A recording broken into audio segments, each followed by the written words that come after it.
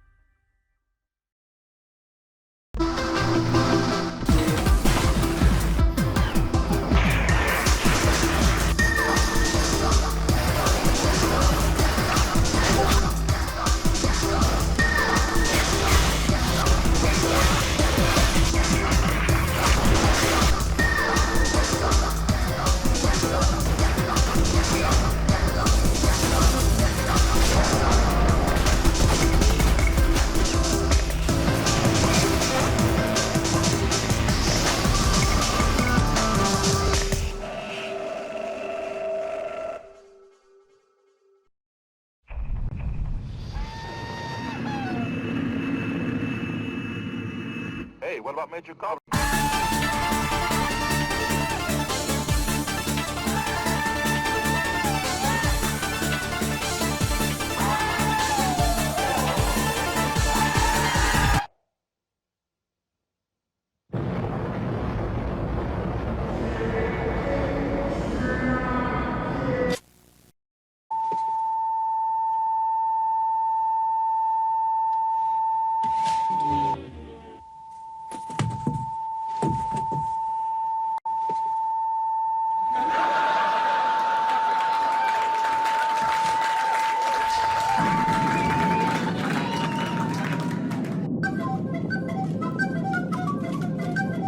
Seal of Quality Award for biggest technical blunder. The nominees are Monster Hunter Wilds, Oh, of course. Oh my god, look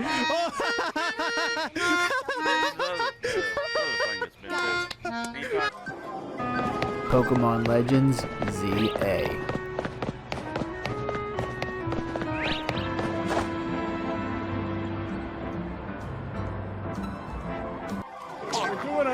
'24 Video Game Awards.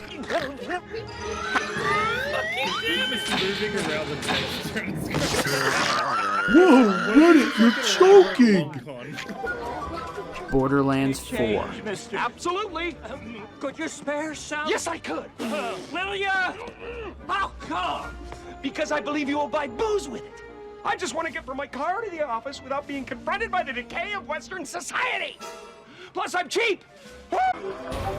Mind's Eye, He's lost a lot of blood. I would rather bleed to death than have to listen to his crap. Oh, still the same old Marco. Stubborn as ever. We need to get him to the infirmary. Going. A lot's changed, Hunter.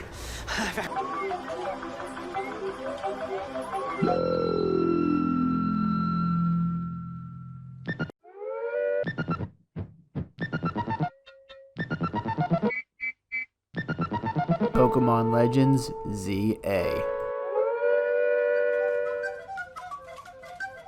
Instead of solving the inherent problems with their engine, the Pokemon Company simply cut all the buggy features out of the game. Out of respect, we'll cut this award short too.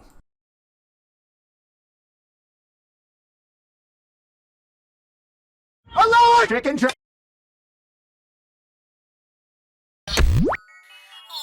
Connoisseur Award for the best water in a video game of all time. The nominees are Hydrophobia,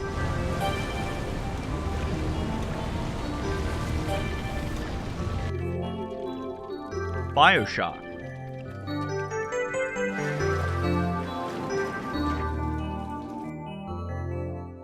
Super Mario Sunshine,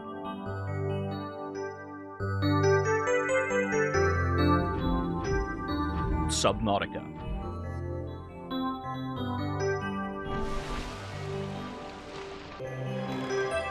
The Legend of Zelda: The Wind Waker.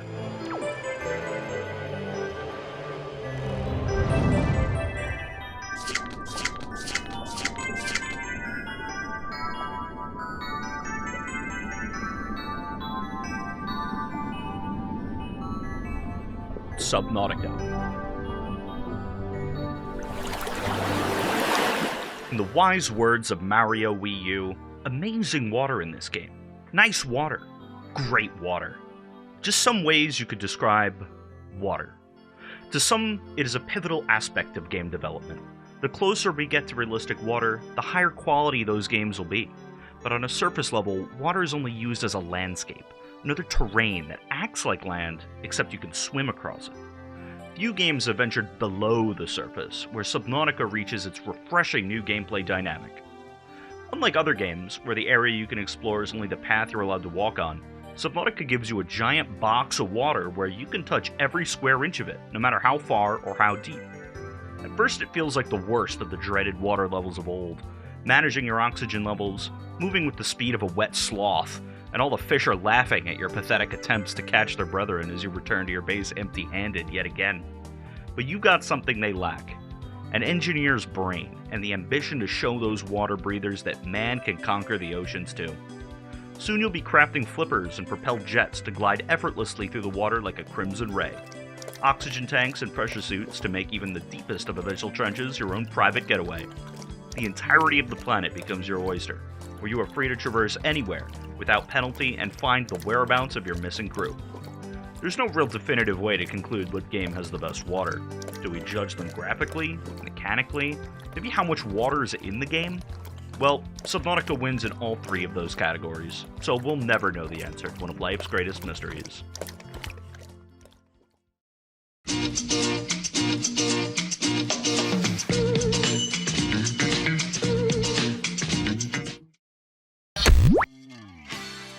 IP Twist Award for the best new implementation of an old franchise. The nominees are Once Upon a Katamari,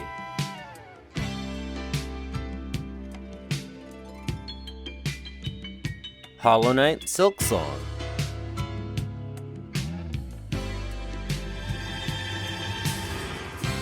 Donkey Kong Bonanza,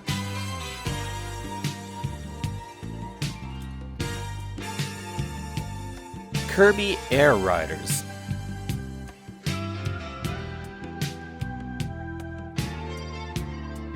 Digimon Story Time Stranger,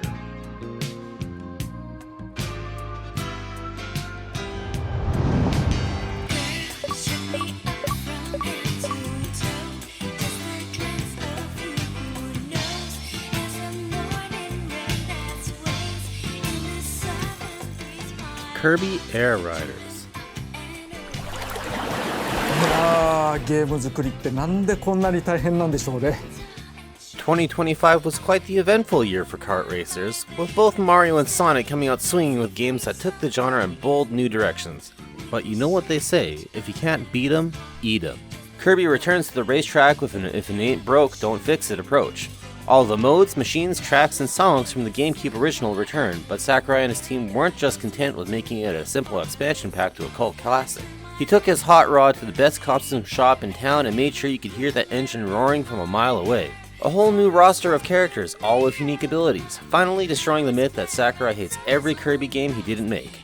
A fully featured story mode, plenty of new vehicles, new racetracks that pack in flashy set pieces and oodles of detail, and the most revolutionary addition 4 console generations in the making, a second button. Now on top of all the chaos that comes with barreling through the city trail, you have Magolor blasting lasers, Rick the Hamster blazing around at high speed, or a literal rock crashing down like a meteor and causing a massive explosion. Even if Air Riders may not reverse the opinions of those who didn't jump on the wagon Star the first time, Sakurai made his intentions loud and clear. Create a feature-complete game at launch that serves as a love letter to the fans of the original and his legacy with a super tough pink puff. Or you could always try and make new fans by giving your characters funny hats. Yeah, everyone loves hats.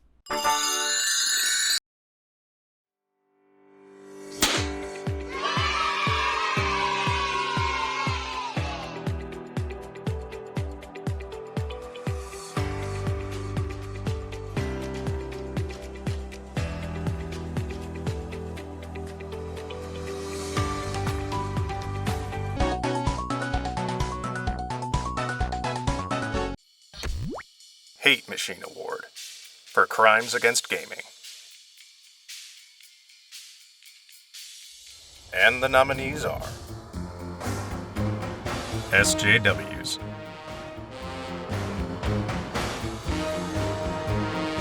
be allowed to kill them too. Payment Fairly sure if you processors, took porn off the internet, there'd only be one website left, and it'd be called Bring Back the Porn 3. You best be shutting the fuck up. $80 games, Yeah. You ain't paying me shit, you broke ass nigga. AI,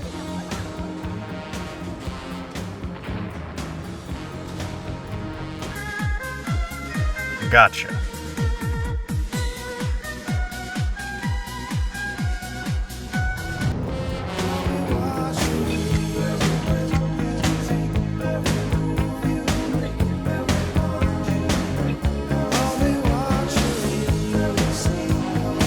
Payment processors,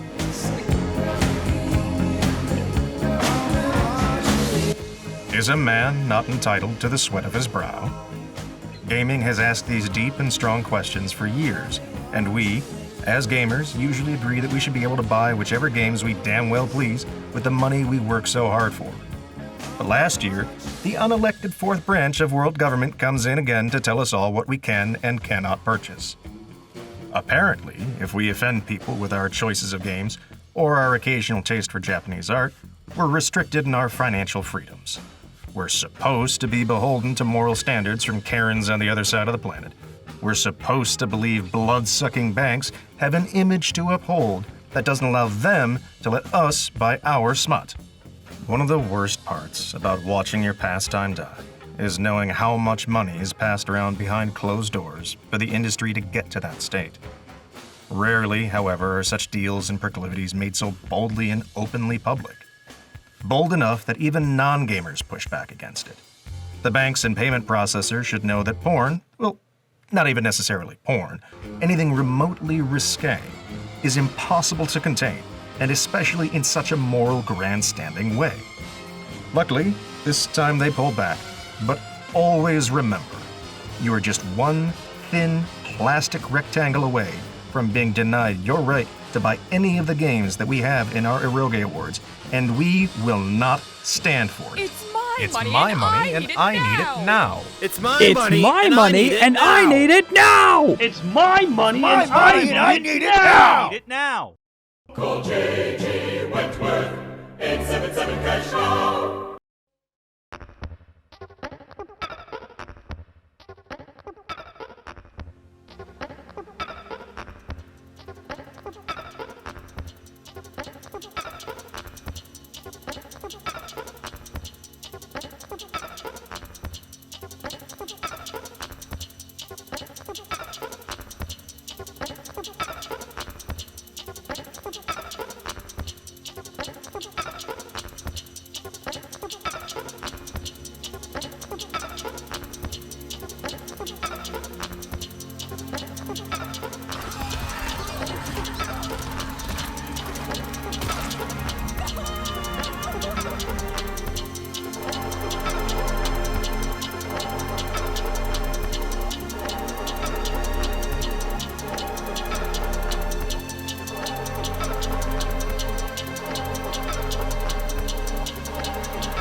forgot something.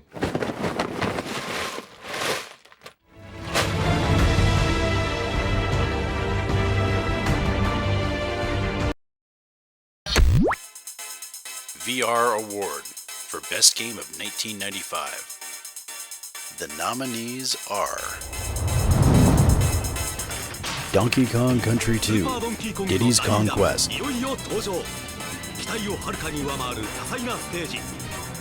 Command and Conquer, It's quick and easy.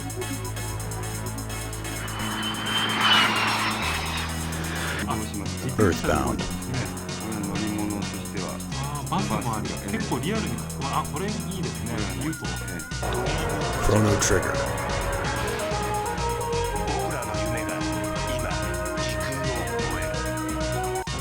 Super Mario World 2, Yoshi's Island, 今新たな命を吹き込んだ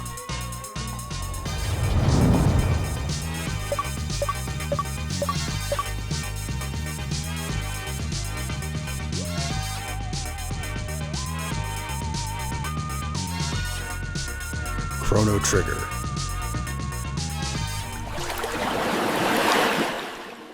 In the 3 decades since 1995, video games have evolved into sprawling behemoths, with photorealistic graphics, cinematic budgets, and checklists of features measured in dozens of hours.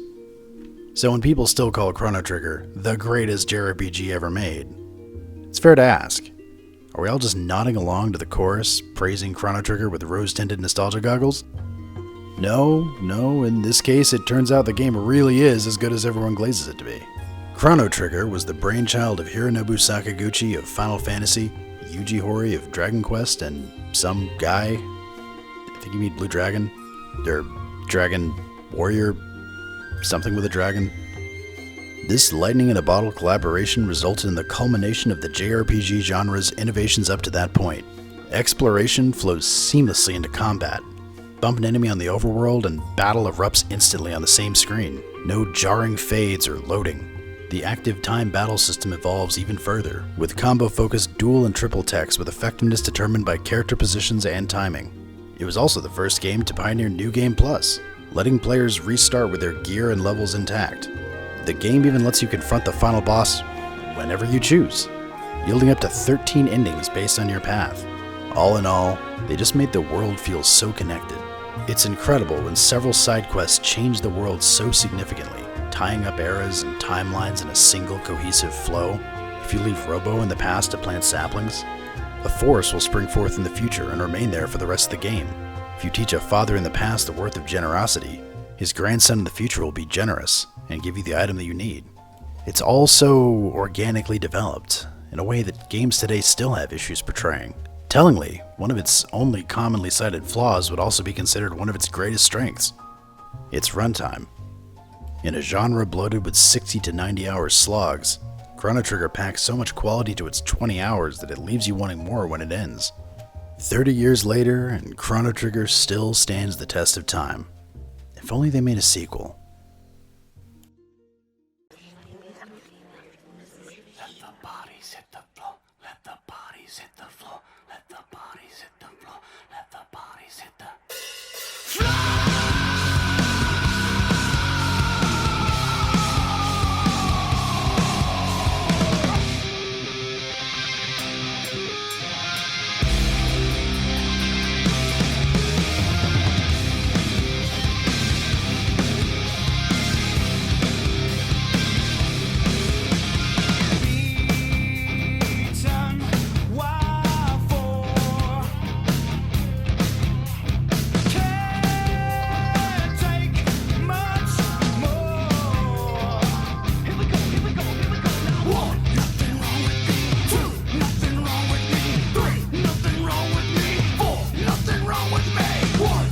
Remember when this game was going to be an action game with a dual wielding, red long code wearing, gunslinging police officer with demonic powers? Coming out in 2005. Resident Evil 4 is a masterclass in third-person shooting, with an over-the-shoulder point of view, a tighter focus on action, and a campy, Evil Dead feel to the narrative, all confined within the medium's most accurate depiction of Spain. There may be those who miss the more morose tones, clunky tank controls, and laughable dialogue of previous entries, but Resi 4's success cemented a new direction for the series, dropping the tank controls and going full-on action without looking back. And to this day, there are games that still borrow design elements from this title. It's the progenitor of modern third-person action slot, if you would. Although none of them could ever recreate the magic Mikami and his team crafted over 20 years ago. And they did it so well, in fact, that even the series has turned into a former shell of itself, chasing its own tail. And I'm sure Nintendo will never forgive Capcom for ending any hope the GameCube had of pulling ahead. And don't forget Mikami's greatest lie, allowing this gem to be ported to the inferior PS2 and promising to cut off his own head with a chainsaw, completely forgotten. To that, we all have to say, Mikami, you're small time. Where am I? Am I dead? Is this heaven? Will I finally know peace? Phew, I'm glad to be finally out of that thing, even though it was a spacious, comfortable model with plenty of leg and headroom. Well, hello there. Say, you look familiar. I hate video games.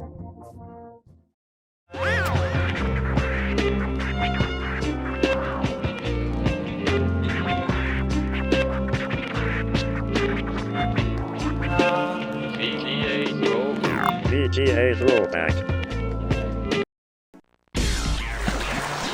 Least Worst Award. The nominees are Undertale,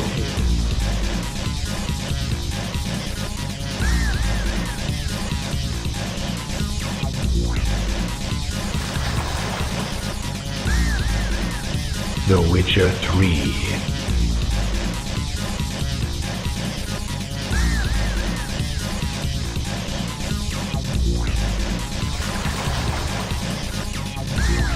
Metal Gear Solid 5, The Phantom Pain,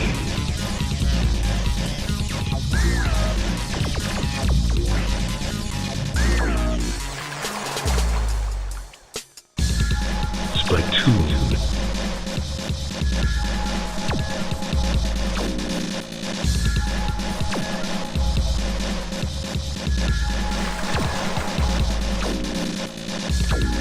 Bloodborne,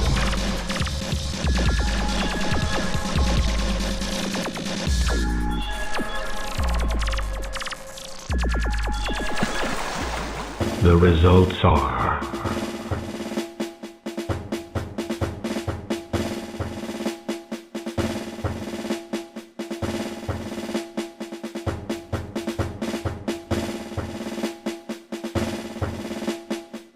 The Witcher 3.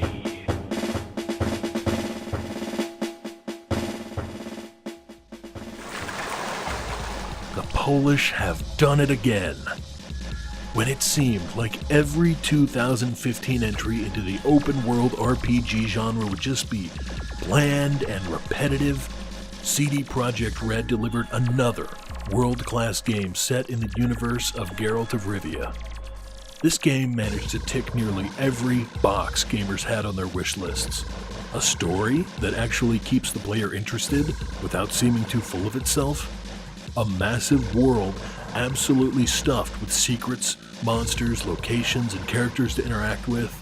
A diverse landscape which was brought to life by an extremely convincing weather and lighting system, and a branching upgrade path that allowed people to build around their style of play, without feeling like only one path was the best. Now, not long before release, CDPR caught much of V's ire by looking like the game had been heavily downgraded in the visuals department. Many users just saw this as more writing on the wall that consoles hold back developers from making the games they truly want to make. Though, on release, while the visuals had been scaled back slightly, it was still absolutely gorgeous. From the rain spattering against your ring-mailed shoulders, or the trees swaying in the growing storm, or the uncomfortable level of detail on the monsters that are quickly closing the gap. the world of Gestalt of Rivendell didn't leave much to be desired in the realm of visuals. And no, Geraldo Riviera doesn't inhabit a completely flawless world. Sometimes the controls or camera can feel a bit wonky, and quests can at times refuse to get marked as complete. But for a game this massive and richly detailed, it's a very small price to pay to enjoy some time with Oigevalt of Reindeer.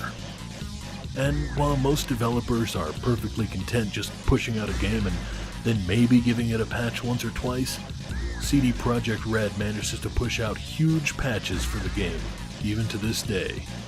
Well done, folks. You can't deny the satisfying combat, masterful voice acting and sound design, nor the streamlined inventory system that feels a bit more like the first Witcher game. CDPR have delivered to us something so intensely enjoyable, such an obvious labor of their love, that it feels like we don't even deserve it. And besides, who wouldn't love a guy named Gargamel of Reese's Pieces? So give thanks, shitheads, because The Witcher 3 is your least worst game of the year.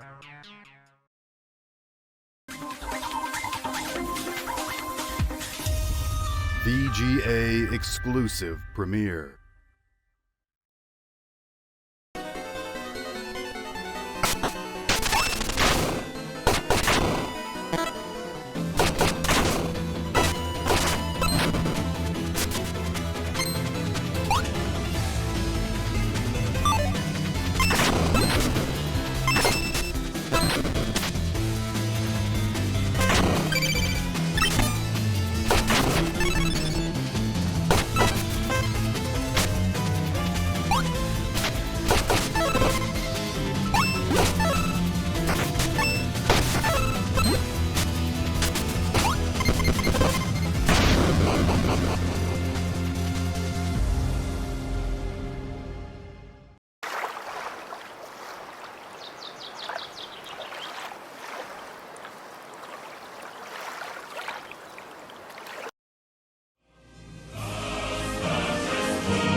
Worst Award.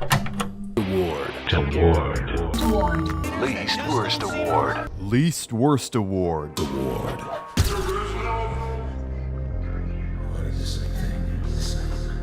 Worst Award for Least Worst Game of the Year. The nominees are Most Hated of Least Worst Award. For the award that's just a fucking mouthful, man.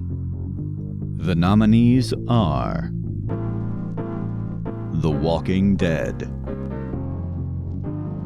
While other games floundered in a sea of hype they couldn't possibly live up to, The Walking Dead came out of nowhere and carved its own niche. Bolstered by word of mouth and some well-timed Steam sales, a zombie-themed point-and-click adventure found itself the talking point of almost all gaming circles, each claiming to have been the first ones to discover it. Hipsters. Taking a reasonably well-known setting from the Walking Dead comic series, Telltale succeeded in adapting the IP to the gaming medium, without constructing a rushed, horrible cash-in like so many others. Super Smash Bros. Ultimate. It's fucking in. In true tournament game fashion, Smash Bros. Has crushed the competition to come out on top once and for all as the victor in this contest. With a plethora of stages, an overwhelming roster, and a music library the size of Nintendo's own game library, this entry has near limitless replayability and is always a hit at any party. Hey, D's nuts ain't winning shit. Let's go back in time for a little bit. The VGAs, this humble award show, started all the way back in 2011. We had dreams in our eyes and shitposting in our minds. 10 years ago, Bastion swept this award show and ruined our reputation for a generation to come. And now Supergiant is back to fuck us all over again. Baldur's Gate 3. Oh, V, you did it. You picked the game everybody else picked. Congratulations! I'd tell y'all to go to hell, but you already do that in an optional quest line. Balatro. Talk about a wild card. Whether for the sake of being contrarian or just because V actually enjoyed it that much, Balatro is the least worst game of this year. It's been 4 years since we've seen a small-sized dev team win this with Hades, and this time it's even smaller than that.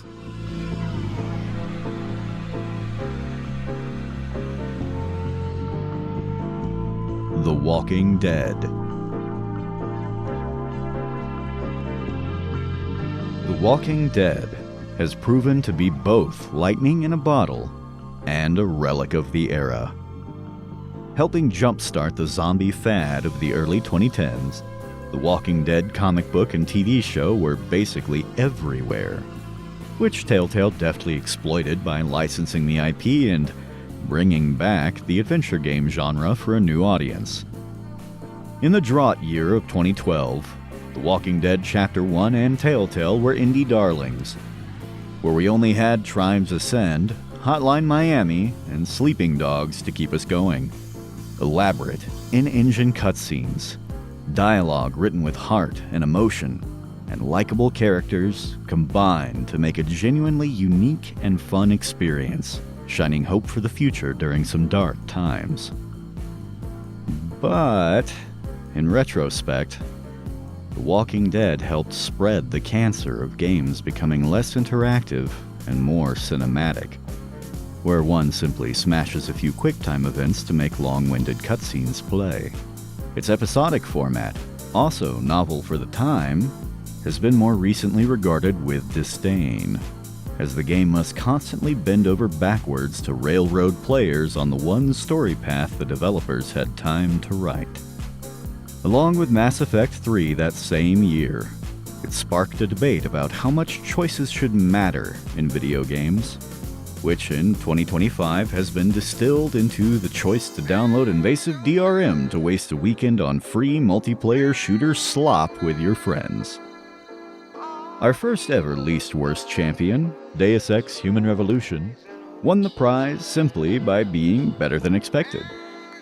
The Walking Dead won with a similar approach, as well as tons of press coverage from well-timed Steam sales.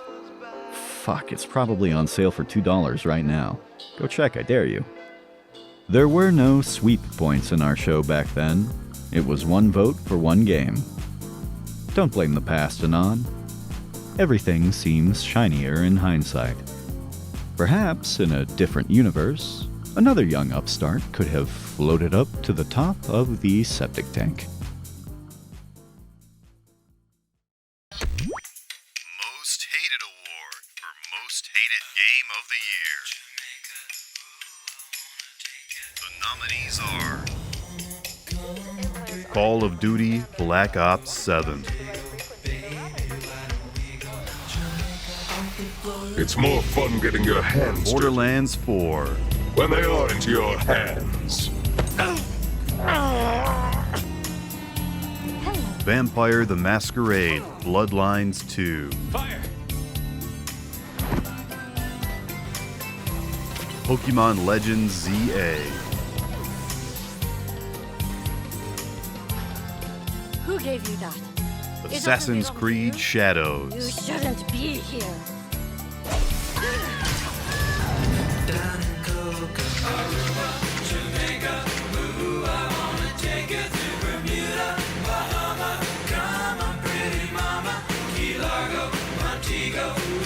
Assassin's Creed Shadows. What has Ubisoft become? In a way, they're like the modern Disney, and Assassin's Creed is their Toy Story. It has to hold the broadest appeal possible to sell the most units possible, and can't, therefore, carry any real substance. The reason this game deserves the hate is due to hubris. The few fans of the series that still stuck around wanted a Japanese Assassin's Creed ever since the game started branching out to new settings. We went everywhere, from America to Iraq, all the way up to Scandinavia. And I'll see you in Valhalla. And after years of lollygagging, they threw out one last Hail Mary after fucking up every single other IP and their live service cash cows. what we're left with is shadows. Look, there's nothing you haven't already heard about how the choice for lead was another practice in quote-unquote subverting your expectations and pandering to a wider audience. It was meant to make the devs feel like they were smarter than they actually were. And the writers thought they had this incredibly unique story to tell about a man outside his land learning the local culture and being respected for it. What we actually got was an overzealous fan fiction that they chose to publish for the sake of their own self-satisfying glee. Even the other protagonist, Naoe, was overshadowed in the marketing and discussion surrounding the game. Ubisoft's latest high-budget failure also continues the trend we've been having in our show's winners for Most Hated. A big AAA game falling flat on its face due to horrid design and refusing to understand what their public actually wants. Sony keeps approving some of the ugliest character designs in recent memory. Square Enix wasted their money trying to appeal to the West with their quippy New Yorker. Saints Row basically killed Volition, and Assassin's Creed Shadows might as well be the swan song for Ubisoft, and deservedly so. May this game finally put them to rest. Gamers of all creeds deserve better.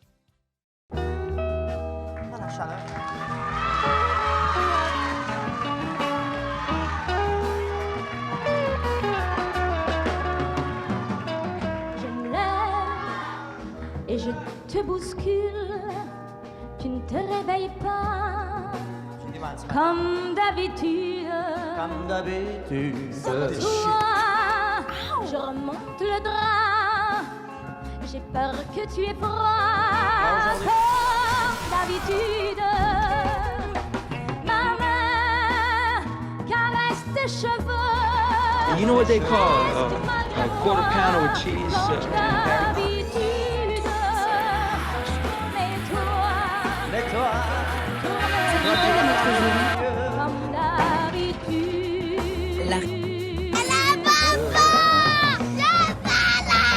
He made this conical-shaped design because if you'll leave yourself, I'll splash back right at you. It feels really sexy.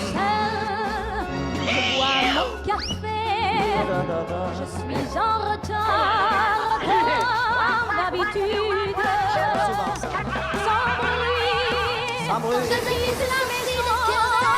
Parfois, ils perdent jusqu'à 2 et 3 minutes avant les finitions. Comme d'habitude, j'ai froid. That's a site, that's a forum that's popular with the alt-right, the people to get Donald Trump elected in the United States. So they posted links to these documents. Pussy! Toute la journée, je vais jouer à faire semblant comme d'habitude. Je vais sourire comme d'habitude. French, Je vais I think m'abrir, enfin comme d'habitude. Je vais vivre comme d'habitude.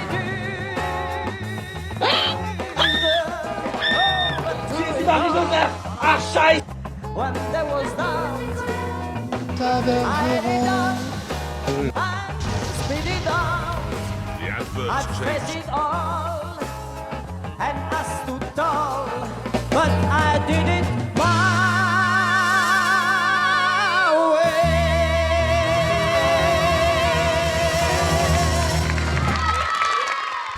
And that's all there is. There isn't any more.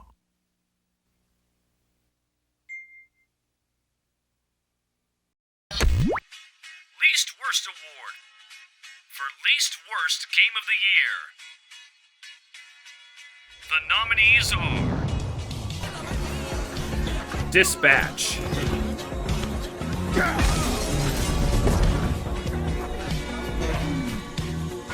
Hollow Knight Silksong,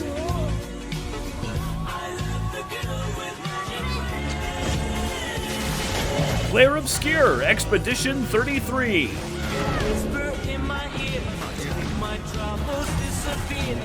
Ninja Gaiden 4,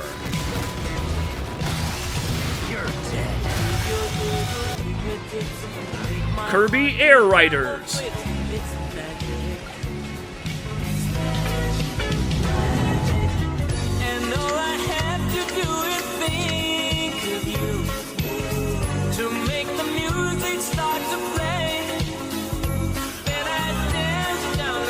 Hollow Knight Silksong. Well, V, this is a relief, isn't it? It looked like the French were set to sweep at every award show this year, but once again, the contrarian spirit pulled through and awarded it to the only people who truly deserve a win: the Australians.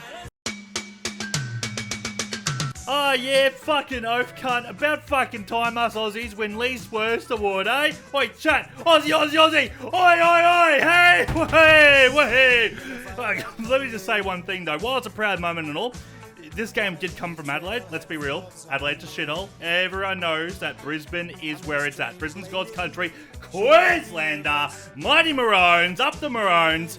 You know, fuck Adelaide. But hey, Team Cherry, good job, mate. Good job, boys and girls, and whoever else was working in your fucking studio. Proud moment. Alright, I'm done. Bring back the yank. Bring him back. Silksong has achieved a fair amount of infamy over the years, as the long-awaited, emphasis on long-awaited, sequel to 2017's beloved 2D cutesy Metroidvania Hollow Knight. The game was announced all the way back in 2019 to much fanfare. The years of radio silence from Team Cherry that followed led people to wonder what on earth was taking them so long to make a game they already had the template for. Well, the answer is here. They were working on Game of the Year material. They simply delivered a gorgeous game with tight, challenging gameplay and were so enthralled in the process that they literally lost track of time, polishing to its maximum quality. From the beautiful hand-drawn sprites to the acrobatic movement that incentivizes a much more aggressive, fast-paced play style when compared to the original, the game even had some people complaining that it was too difficult, actually demanding players learn and improve in ways we around these parts always appreciated, since no one here is afraid of a good challenge, right? Hornet, as with the game, has been highly in demand. Every single draw thread for the past 6 years has had a craving for her cake. And by cake, I mean reasons for dishonorable discharge from the Helldivers. It's truly rare that a game manages to be more of what the fans loved, better in every way, and absolutely worth the wait. Just, don't hold your breath for Hollow Knight 3.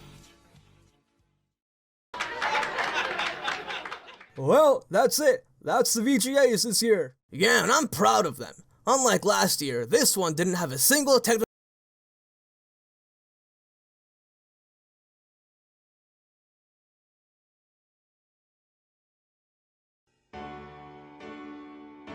Wowee, jeez, what a getaway we've had, hey? I don't think anyone expected Silksong to be the main sweep of the show this year, given how much Expedition 33 had going for it elsewhere. I fucking hate the French. Regardless of how you feel about who won or who lost or who didn't even make it on, we just wanted to take this moment to thank you, V. 15 years of this show. 15 fucking years. You may be a board driven by cynicism and hot pockets, but you are the ones to have inspired us to keep going despite the industry's ever worsening position. From the bottom of our crusty, fucked up hearts, we thank you all for sticking by us and watching the show. It's time we start heading home. We've got a flight to catch.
See you in the new year.